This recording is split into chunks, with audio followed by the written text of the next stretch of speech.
Have you ever grown garlic? You may be surprised to find out it is super easy to raise.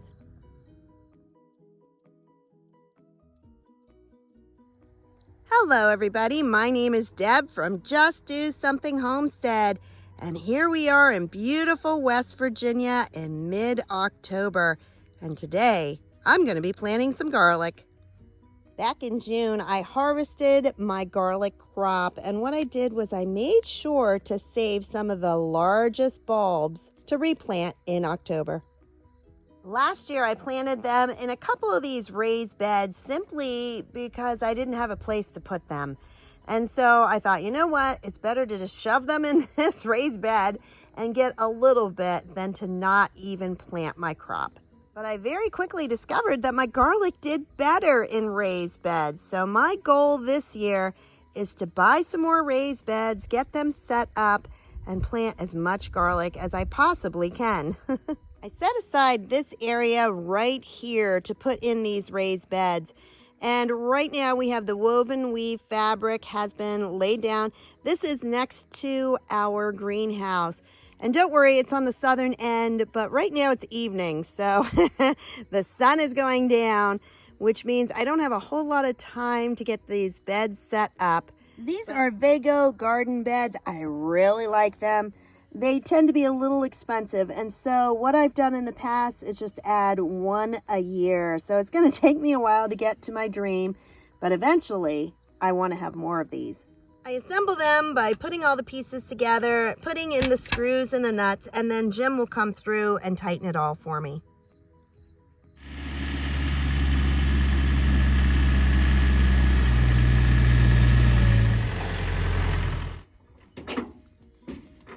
I layer all of my raised beds with 6 different items. Start filling it with sticks, leaves, peat moss, soil, rabbit poop, and garlic bulbs, and then straw on top.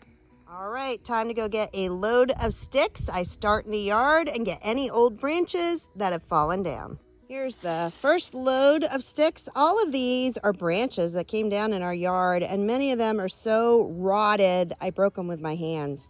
This is the layer that I put on the very bottom of my raised beds. They're going to break down and become compost over the next couple years. The next layer I like to put on top of those sticks is leaves, and as you can see, it's no problem finding leaves on our property. The third layer that I add is pure Canadian peat moss, and this is organic. It is not that easy to find. I use half a bag to add to each of my raised bed. What it does, it makes the soil nice and fluffy, and things grow very nicely in it. My fourth layer is organic potting soil, and as you can see, it says for container gardens, both indoor and outdoor. I use a variety. This is just one brand that I had. The reason I went with it was simply it was on sale at the end of the season. And the last vital ingredient is rabbit poop. We take real good care of our rabbits, and they provide us with fertilizer all summer long. And here is one of our all-natural organic fertilizers. What they do is they provide us the rabbit poop that fertilizes all of our gardens. And this is our new addition. This is Junior, or Pee-wee. He's grown quite a bit, but he's kind of small. Here he comes.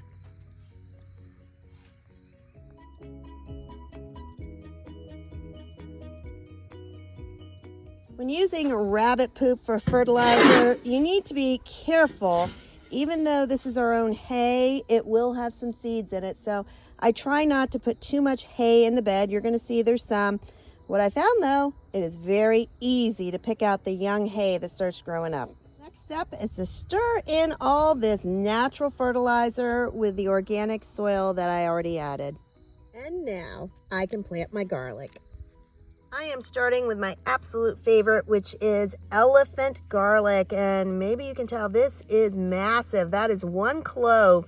Now what I have in here are some cloves that I bought from Baker Creek. And then the rest, the smaller ones actually, are the ones that I had left over to plant from last year's crop. I start by spacing them all out about 6 inches apart. So that is 3 rows in my raised bed, which is 2 feet wide. I have 16 of the elephant garlic. Now I'm going to plant a variety of hardneck ones. And I have lots. This is Ivan. And this year I decided to try some that I haven't grown before. I start by separating the cloves. That's the stem that was in the very middle. I don't need that, so let that fall down. All right, then I'm going to choose the largest cloves and keep the paper on to plant them. And if your garlic is starting to sprout, that's a good thing because you know it's going to grow for you. I like to space it all out right from the beginning before I plant any because sometimes I shift it down. Like I think they can go further away in the back. So I'm going to slide that row over a little. But I lay it out first and then I begin planting on one side. Now this is the easy part. You're going to put the bottom, which is flat and where the roots will grow, down. And the part that's going to sprout is always going to face up. And because my soil is so moist, I just dig down and slide it over a little. And then I'm just going to slide this in next to my shovel. Make sure the top is in fact top. And I put it down about 4 inches. Cover it all up and move on to the next 30. Ooh, well, last night as I was planting that last bed of garlic, it was getting dark. So I ran out of time. This is as far as it got. Today I am going to water them all. And I need to start making the next bed. This one here is on the end, and then there's this big gap. And Jim's like, well, why don't you put it right in the middle, the next one? I'm like, no, it has to be exactly even on each side. And the only way to do that is to put the beds on the end and then put the one in the middle to make it all fit perfectly. And this was the second bed that I planted. This one actually has more bulbs of garlic in it. Overall, between the two beds, I have exactly 100 bulbs planted. As you can see, it is pretty dry. So what I'm going to do is water it real good, and I will probably put the straw on tonight. I was going to wait a few days, but no, it needs to stop this from drying out. If you're wondering where Jim is, he is now working 12-hour days, and he gets up at 2:30 in the morning. So right now he's catching a cat nap before he comes outside and starts helping me again. All right, I switched water cans. That other one is pretty good for if you're doing some deep watering of trees or something. But I don't want to drown some of the garlic and not get any water to others. So I'm going to use this one right here. And it seems to work a little bit better. Okay, project number 2 for today. I'm going to start assembling this raised bed. I have no doubt I will not finish it in one day. It's getting dark pretty early here in West Virginia. So I'm at least going to get it out of the box, start assembling some of the pieces where they go, but I don't think I'm going to finish this tonight. Even if I was to get it done, there is no way I'm going to get it filled and planted by probably the weekend. This is how it arrives. Pretty amazing that when you put it all together, you have a raised bed.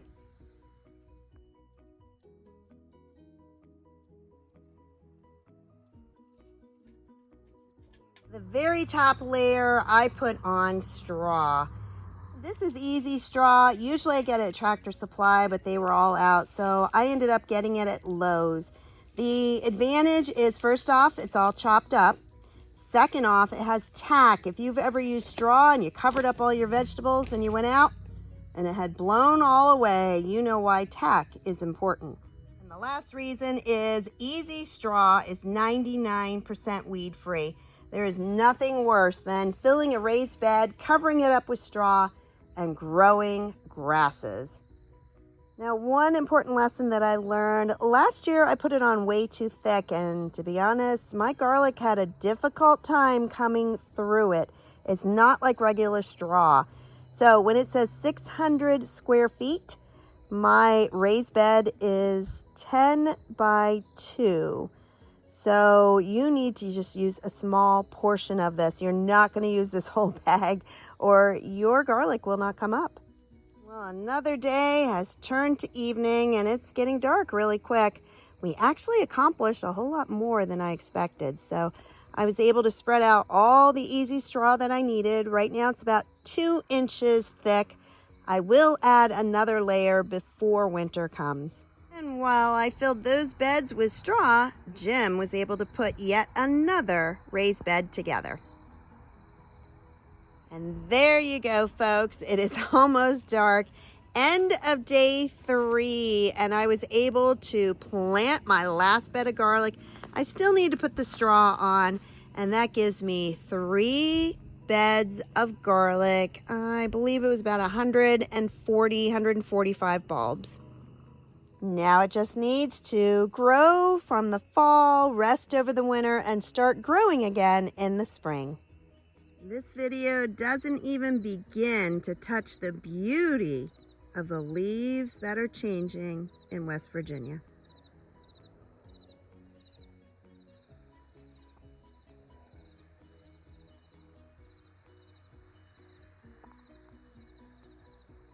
If you enjoyed this video on all about planting garlic, please like, subscribe, and share.